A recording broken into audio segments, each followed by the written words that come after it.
Самар-Сунской средней общеобразовательной школе Амгинского улуса присвоили имя первого главы улуса Афанасия Петровича Рязанского.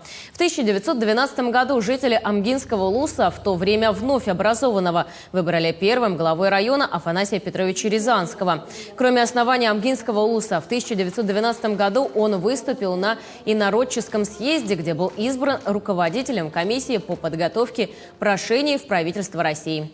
1 января этого года исполнилось 150 лет со дня рождения Афанасия Петровича, и первым юбилейным мероприятием стало присвоение его имени школе. Также в рамках юбилейного года планируется много мероприятий. Одним из главных является эссэх, посвященный 150-летию первого главы улуса Афанасия Рязанского. Сегодня произошло мероприятие по присвоению его имени нашей школе. Коллектив нашей школы